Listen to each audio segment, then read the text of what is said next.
On a une logique d'investissement. On va passer du temps sur nos dossiers, pas pour être rentable à l'instant T sur le dossier, mais pour être performant et pertinent, et peut-être pertinent avant même d'être performant sur nos autres dossiers. Et c'est assez clé en fait, de se dire chaque moment que je passe avec un client, c'est un investissement pour la structure, c'est un investissement pour mon entreprise, au-delà du dossier en tant que tel. Ton taux de conversion est bon, la plupart de nos propals sont validés. On avait fait un chiffre l'année dernière, mais bon, on était à plus de 95% de propals envoyés concrétisés, et ton taux d'attrition est faible.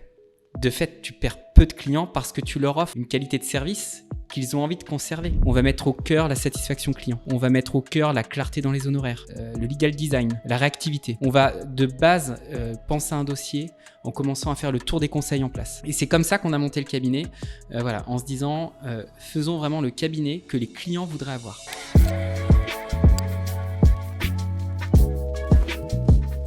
Enchanté François. Salut Louis. Alors, enchanté, c'est un grand mot parce qu'on se connaît bien. Moi, je travaillais chez Anomia, tu as travaillé aussi avec Anomia pas mal. Tu m'as accompagné pour créer Ourama. Donc, tu es mon avocat, dans un sens, je suis très fier de le dire. Mais tu n'es pas un avocat comme les autres.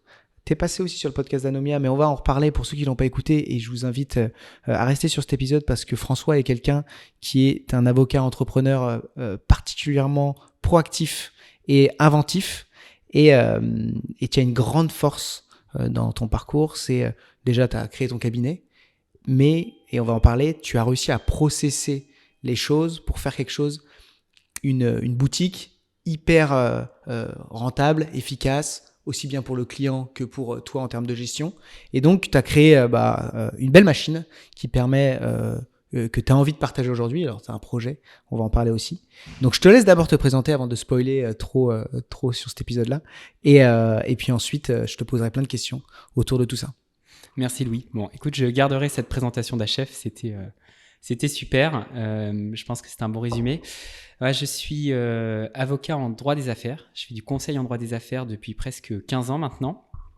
Et après une première expérience à Paris, je suis arrivé en Vendée en 2012. Et aujourd'hui, je pratique en Vendée.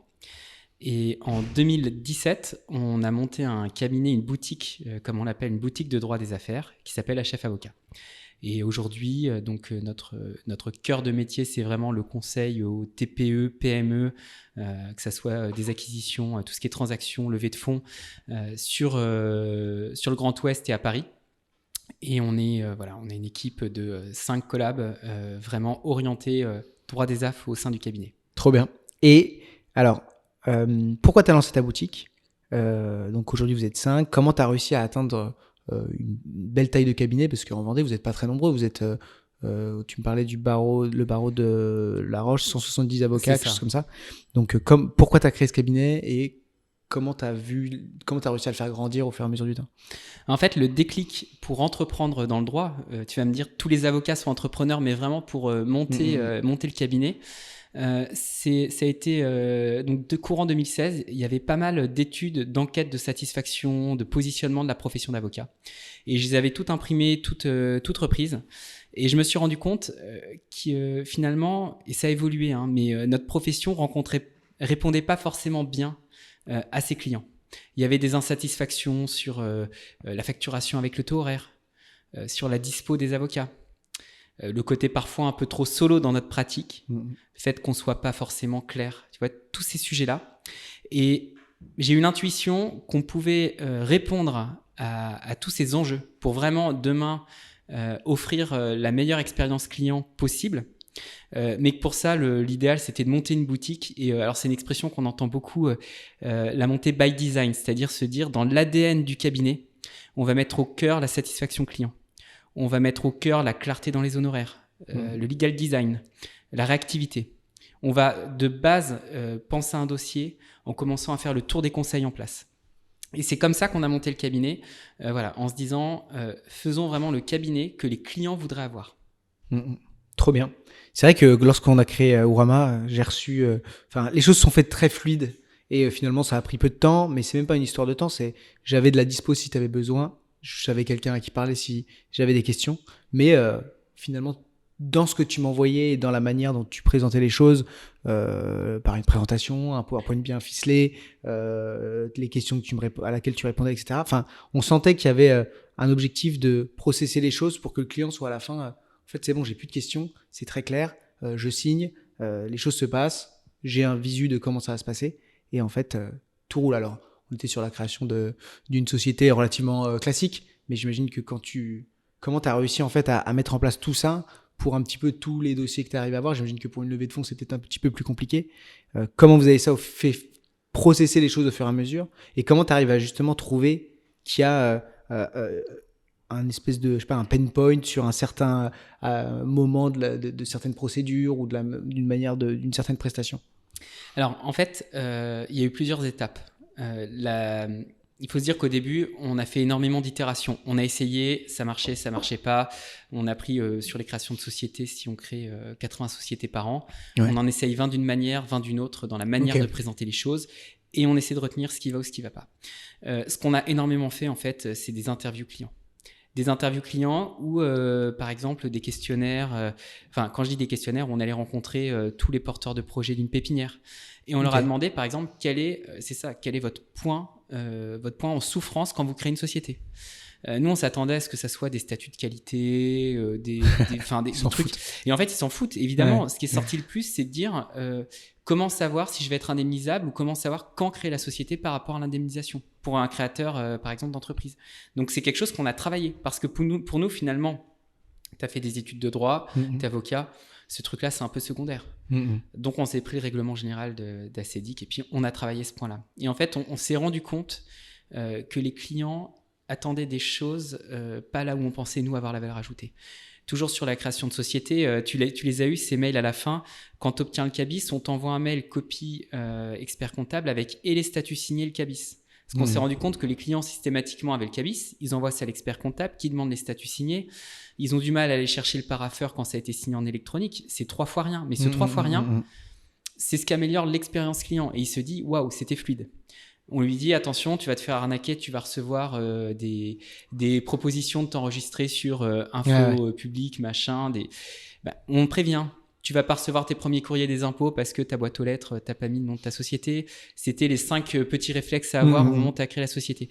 Et tous ces petits détails, en fait, on n'est pas en train, c'est vraiment toute la méthode de Lean Startup. Tous ces petits détails qui sont pas révolutionnaires en tant que tels, ils révolutionnent et ils repensent le paradigme de la relation client. Et ça, c'est la clé, en fait. C'est marrant, j'ai fait une tribune sur la LGA où j'ai repris le concept de Lean Law Firm et je l'expliquais un petit peu en disant qu'il y avait des nouvelles boutiques qui ouvraient et tu rentres pile dans le prisme de ces cabinets qui sont en fait il y a plein de grosses structures qui serrent un peu les fesses actuellement parce que beaucoup de coûts, une économie qui va moins bien, les départements M&A ils ont certains plus grand chose à faire, beaucoup de travail en restructuring, enfin l'économie prend un coup et tu as quand même des structures, ils sont tout jeunes, ils arrivent à vite recruter parce qu'en fait ils communiquent de manière différente, ils testent des choses comme tu as dit, c'est-à-dire je teste 3 trucs différents un peu comme on ferait pour de l'emailing, quoi. J'envoie un mail A, un mail B, un mail C, je vois quel est le mail qui fonctionne mieux, mais de le faire pour des processus de création de société, c'est super intelligent. Et comment, alors,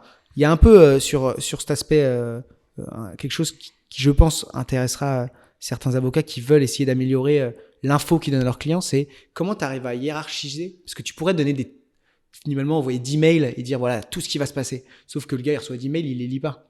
Donc, comment tu arrives à hiérarchiser un petit peu ce qui te semble le plus pertinent pour chacun des clients ? On leur demande en fait. Tu prends tu demandes, tu dis voilà, on a. En fait, tu prends une étape du dossier. Tu fais alors soyez le client. Alors les mails un peu lourds, on fait attention. C'est pour ça qu'on fractionne les mails. C'est le mail colis comme fait Amazon.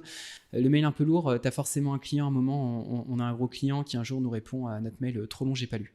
Appelez-moi. Bon, voilà, ça voulait dire que c'était pas Quelle bon. horreur.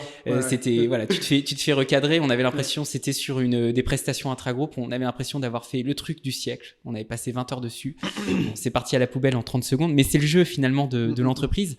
Après, on leur demande, on leur dit, voilà, on a 2-3 points d'attention.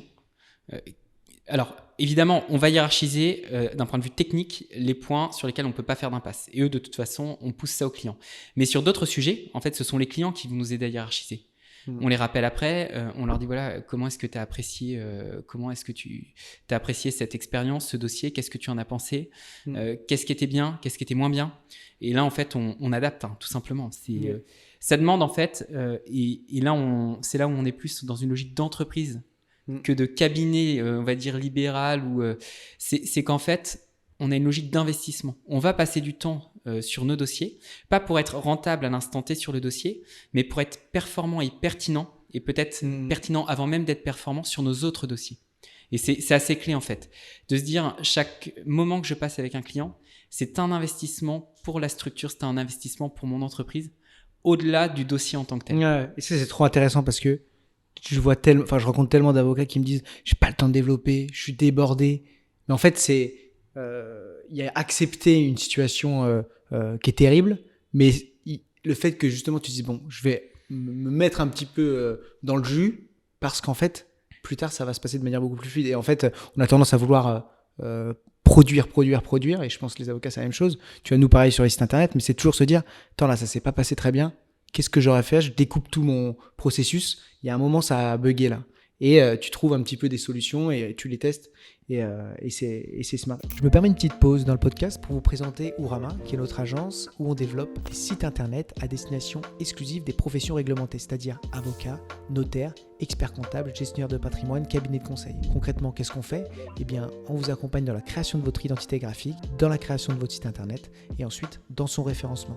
Donc si ça vous intéresse, n'hésitez pas à nous retrouver sur ourama.fr et à prendre rendez-vous avec nous. Deuxième chose, si vous souhaitez simplement développer votre activité grâce au marketing digital, outre ces podcasts, on produit des tonnes de contenus gratuits que vous retrouverez sur notre site internet, mais également sur YouTube. Donc n'hésitez pas à vous abonner, notamment si vous êtes en train de me regarder actuellement. Et si vous nous écoutez sur les plateformes de podcast, pour nous soutenir, n'hésitez pas à nous mettre 5 étoiles, ça nous aidera beaucoup. Je vous souhaite une très bonne écoute et à très vite. Et d'ailleurs, alors du coup, je fais une transition sur ce que tu es en train de préparer maintenant. Donc toi, vous avez créé, grâce à ce travail, ce temps qui a été pris, donc 7 ans de travail quand même, parce que ça fait 7 ans. Vous avez réussi à tout condenser et vous avez produit un outil. Alors, on nous en parle tout le temps des outils de justement pour gérer son cabinet, etc. Vous avez créé, on en parlait avant, moi je trouvais que c'était une bible, c'était le starter pack parfait pour lancer son cabinet. Je te laisse en parler, comme ça je pense que tu en parleras mieux que moi. Et après, j'ai des questions sur le sujet. En fait, alors là, on est en train de parler de la relation avec le client, de l'investissement qu'on va faire notamment pour qu'il ait une bonne expérience client, mais ce qui suppose en creux d'être performant dans la qualité de traitement et la rapidité de traitement des dossiers. Et donc en fait, quand on a travaillé à Chef, quand on a développé à Chef, on a travaillé à améliorer au maximum l'expérience client et en même temps à avoir une capacité à générer des actes, à alléger la charge mentale, à se sécuriser juridiquement. Donc on a eu ces deux gros piliers qui ont été menés finalement de front. Et à côté, une communauté et se former. Voilà, c'était les points clés. Et donc il y a 1 an et demi, on va dire, où on a passé le cap de sortir toute cette valeur ajoutée, cet outil. Nous, on l'appelle solution parce que c'était notre solution pour être performant et en améliorant l'expérience client. On l'a sorti du cabinet. Et donc aujourd'hui, en fait, on a...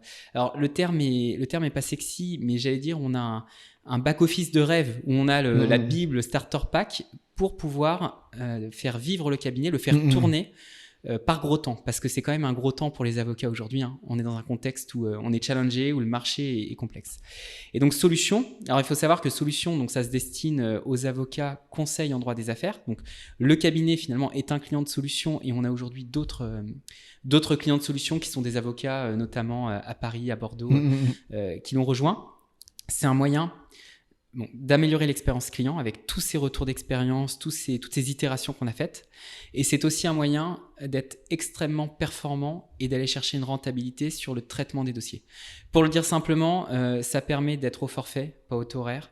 Ça permet de ne pas demander de timesheet ou de ne pas mettre la pression sur les équipes parce qu'on leur permet vraiment de se concentrer sur leur valeur ajoutée. Et ce qu'on a rajouté avec le développement de l'outil, évidemment, c'est une partie formation et communauté. Parce que ça nous permet d'être peut-être au cabinet, on est 7 aujourd'hui, hein, si on prend l'effectif total. Mais en fait, avec les partenaires, avec les membres de Solution, les autres membres, quand on écrit sur les groupes d'échange, tiens, j'ai une question sur une levée de fonds, j'ai une question sur tel sujet, on est 15, 20 à pouvoir échanger, à rebondir. Et en fait, on a cette force du réseau, mais un réseau, j'allais dire, vraiment éconfraternel et parfaitement aligné en termes de compétences et de positionnement client. Alors, je vais essayer de résumer la chose parce que c'est large et tu réponds à beaucoup de problèmes. Premier problème, c'est l'expérience client. Donc, concrètement, comment ça s'illustre? moi je sais que tu m'as montré un petit peu, c'est tu as une tonne de contenu que tout le monde peut reprendre en main très facilement.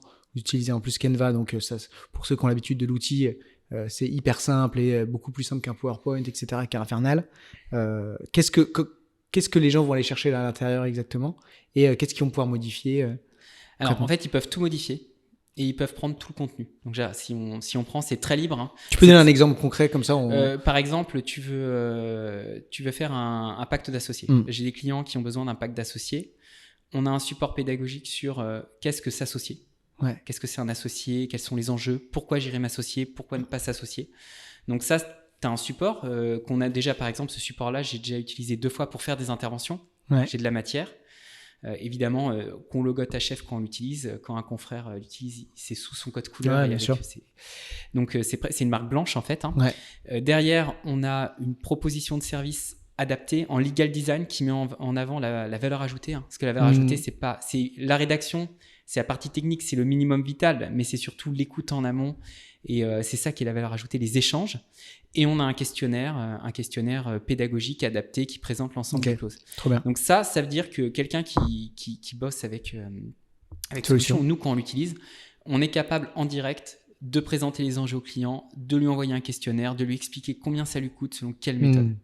Et ça, je dirais, c'est presque la base, tu vois. Ouais, mais ça, je pense que plein de cabinets qui se rendent pas compte que les cabinets de conseil, par exemple, pour prendre l'exemple, et d'ailleurs c'est complètement ce que vous avez construit pour les cabinets d'avocats et adapté aux cabinets d'avocats, c'est les gens passent un temps fou à préparer des propals où ils sont tous à envoyer tous leurs propositions et à défendre leurs propositions. Et en fait, personne ne le fait dans les cabinets. Il y a peu de cabinets où tu as une proposition claire. Donc effectivement, tu envoies ta convention d'honoraires.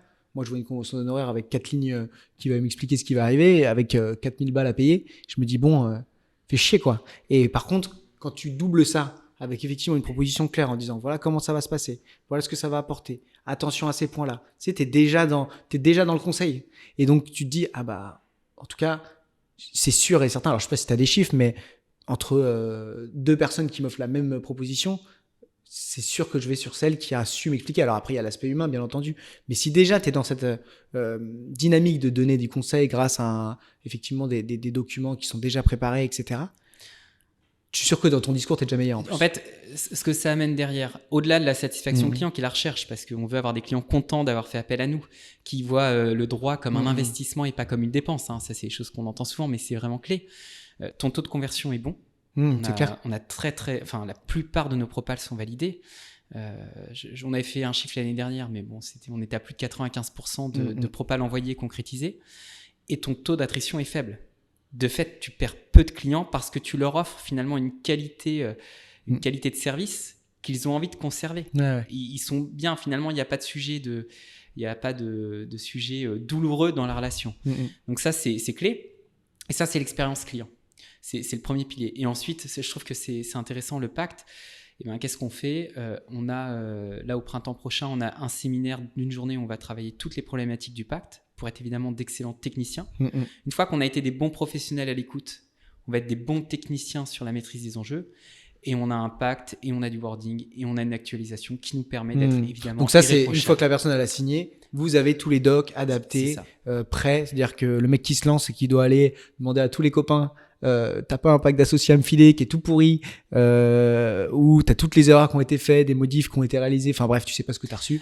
Là, t'as déjà tout, c'est clean. S'il y a une modif qui doit être faite, c'est fait en direct par vous ou par un des membres de l'équipe. Et donc en fait, j'ai des dossiers, des documents qui sont tout le temps à jour. Et quand tu es tout seul et que tu n'as pas effectivement la force d'avoir je sais pas, la puissance d'un Clifford ou enfin les gros cabs qui de toute manière eux le font parce qu'ils sont nombreux et encore je suis même pas sûr qu'ils le font tous. Mais en gros, tu as cette force de gros cabinet. Tu t'investis sur le fait en fait je suis seul mais je suis backé par finalement un cabinet beaucoup plus grand qui t'as les ressources, quoi. C'est exactement ça, en fait.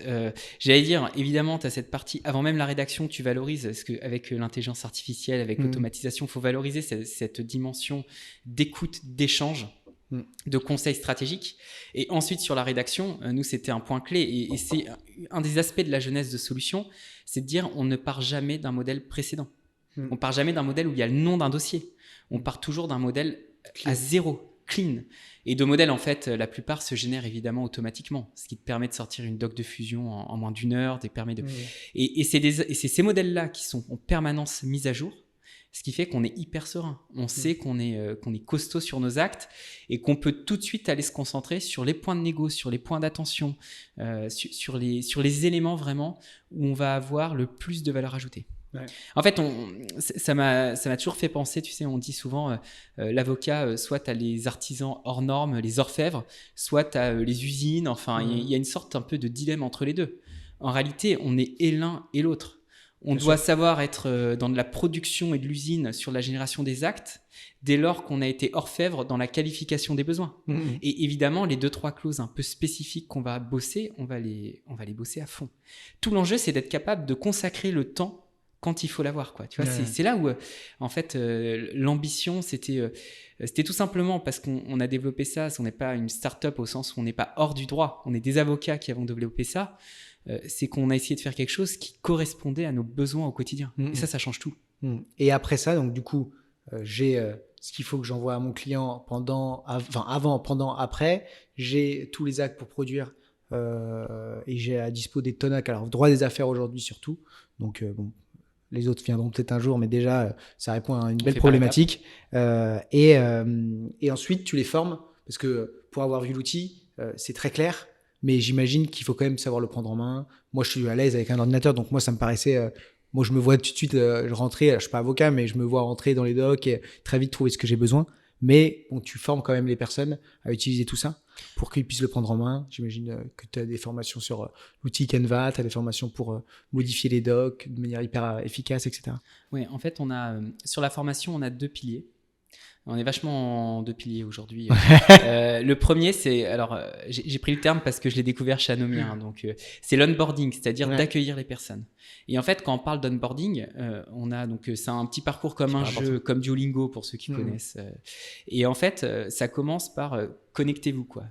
Et quand c'est connectez-vous, c'est vous avez une formation. Alors là, c'est un canevas sur la cybersécurité. Apprenez à faire un mot de passe. Ne mettez pas votre mot de passe sur un post-it. Donc, en fait, la première étape, c'est j'ai un mot de passe, j'arrive à me connecter.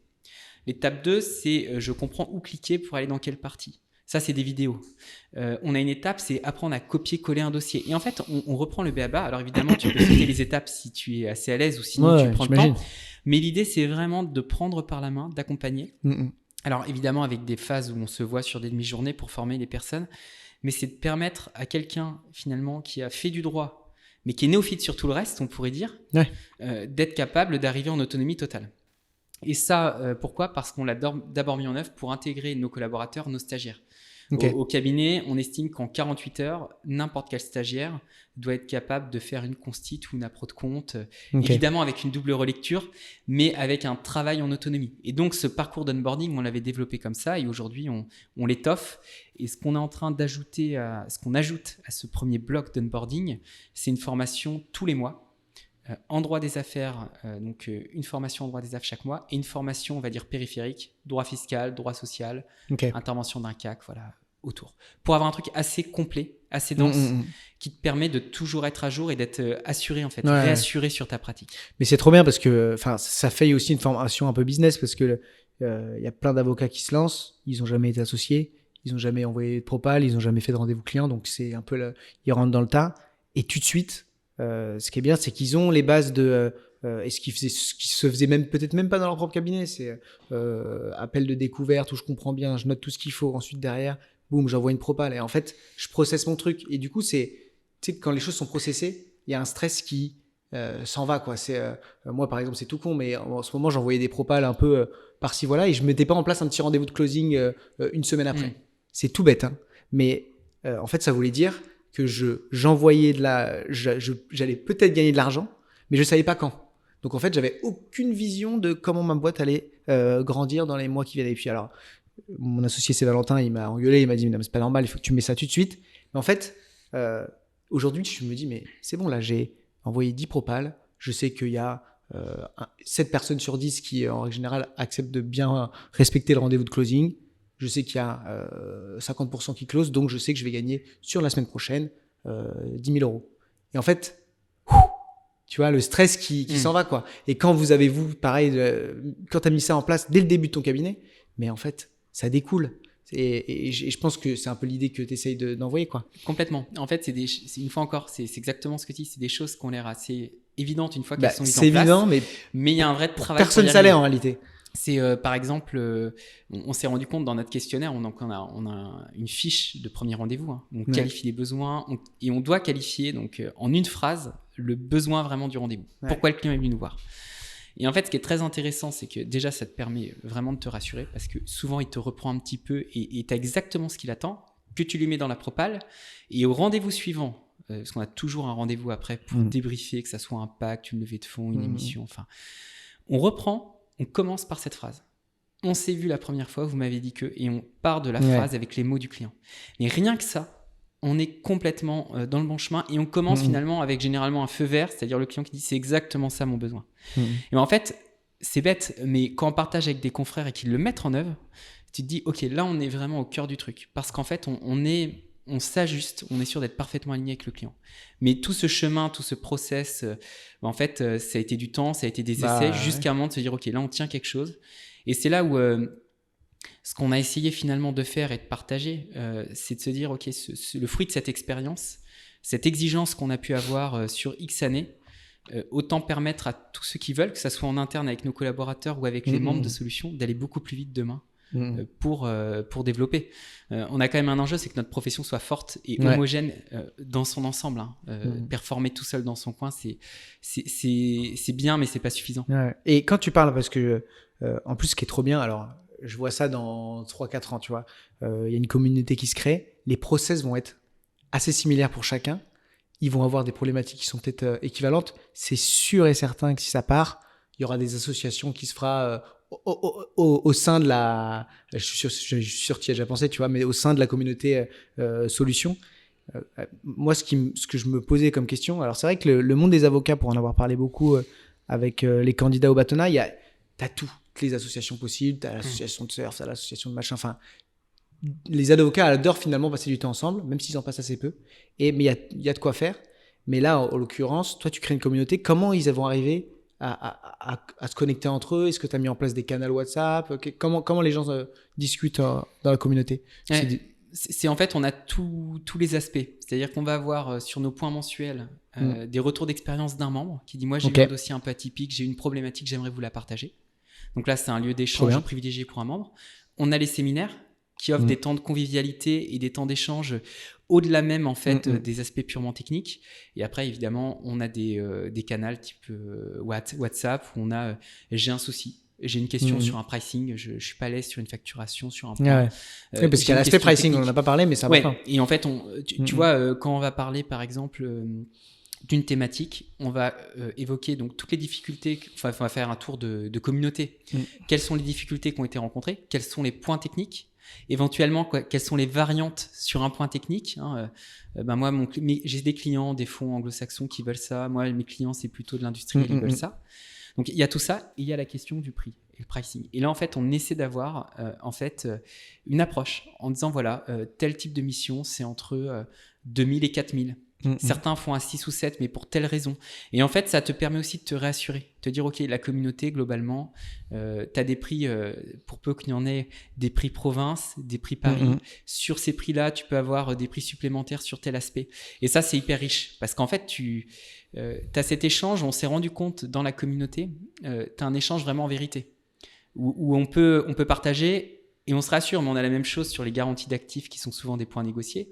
On partage sur les pourcentages négociés et on est capable, moi j'ai toujours eu cet argument, j'avais bien appris ça à Paris dans les caps d'affaires, on disait toujours, est-ce qu'on n'est pas dans les pratiques de marché?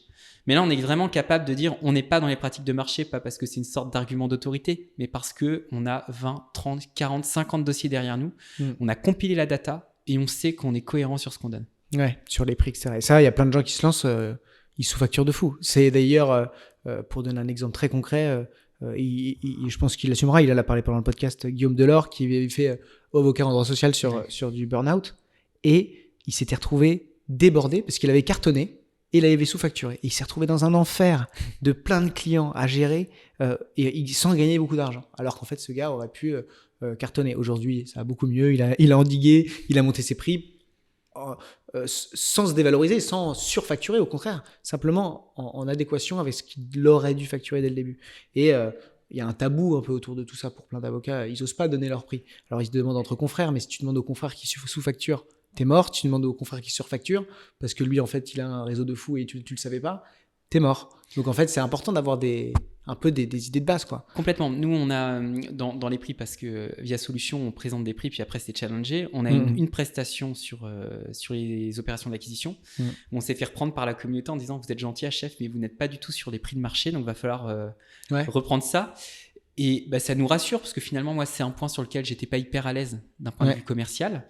C'est beaucoup trop cher ou beaucoup moins cher? Non, on n'était pas assez cher. En tout cas, on était clairement loin du marché dès lors que le marché, on commence à avoir quelques membres, donc on a un vrai retour. Et donc on s'est dit, il faut qu'on repositionne ça. Voilà, et ça c'est intéressant parce que tu dis, je le repositionne pas parce que en fait, quand on m'a dit, François, on a partagé sur un point, c'était sur les accords de confidentialité. On m'a dit, t'es pas assez cher. J'ai dit, mais attendez, si. Et là, il y a eu une discussion. Pourquoi est-ce que j'estime être au prix? Et eux, pourquoi est-ce qu'ils estiment qu'il y a une valeur ajoutée? Ce qu'on négocie dedans. Et derrière, en réalité, qu'est-ce qu'on est en train de faire? On est en train de travailler la valorisation de cette prestation vis-à-vis du client, en disant au client pourquoi est-ce que cette étape est importante, pourquoi est-ce qu'elle a de la valeur, pourquoi est-ce qu'on engage nous notre responsabilité dessus. Et ça, je suis pas sûr qu'on aurait eu ça dans un gros câble. Mais en communauté, on s'est apporté sur ça. Et ça, c'est un truc génial. Il fait que quand je commence des journées en solution avec des membres de la communauté, donc moi je suis sous l'étiquette, c'est la société solution, je la finis toujours sous l'étiquette HF parce que je me dis en tant qu'avocat, waouh, j'ai appris, j'ai partagé. Bien sûr. Enfin, ils m'ont appris et on a partagé parce que c'est très collectif évidemment. Trop bien. Et du coup, alors où est-ce qu'on retrouve un peu toutes ces infos et comment on peut en savoir plus sur ce que tu proposes? Notamment, je sais qu'il y a beaucoup d'avocats qui souhaitent se lancer. Et je trouve que c'est typiquement ce dont il pourrait avoir besoin. Et s'il y a bien un endroit où il faut investir, c'est dans son activité en elle-même. Et même si je me tape dessus, un site internet à 12 000 balles lorsqu'on se lance, ça n'a aucun intérêt. Et pareil, un logo que vous payez une fortune, ça ne sert à rien. Il faut que vous soyez sûr derrière de comment vous allez gérer votre activité, parce que au début on se lance, on est content, on a notre petit article LGA, décideur, ça y est, c'est parti. Puis il n'y a plus rien qui se passe, quoi. Donc il faut être équipé et pour jouir de justement toute la connaissance que vous avez développée, je trouve ça intéressant pour n'importe quelle personne qui veut se lancer, qui a envie d'entreprendre vraiment, qui a envie d'avoir un cabinet qui fonctionne vraiment, parce que et pas qui vivote parce qu'on se lance et on fait 4-5 ans d'individuel et on n'arrive pas à sortir de la tête de l'eau. Donc comment on peut avoir toutes ces infos? On prend contact avec toi sur LinkedIn peut-être déjà? Complètement. Contact LinkedIn. Souvent on se voit à Paris ou ailleurs, ou on se fait une visio. Ce qu'on aime bien aussi faire, parce qu'on a souvent le cas, c'est on échange et puis on propose aux personnes qui veulent découvrir un peu plus de solutions, soit de venir à un séminaire, soit de participer à une des formations mensuelles. Tu vois, comme ça, c'est la formation mensuelle, tu vois les autres membres, tu échanges, tu vois un petit peu ce que ça donne concrètement. Et puis les séminaires, parce que là, on a plus de temps, on a de la formation technique, on a aussi, on pourrait dire, des soft skills, et puis souvent un déj, un afterwork, c'est aussi une bonne occasion de se rencontrer. Donc, trop bien. Voilà. Et puis bientôt, on en parlait avant le podcast, bientôt un site internet, évidemment. Ouais, alors on va voir ça justement pour essayer de faire un truc hyper clean et surtout qu'il soit très clair, parce qu'il y a beaucoup de choses, mais justement c'est riche. Et donc, je pense que donc, si vous êtes finalement, pour vraiment résumer, qui est-ce que tu peux accompagner?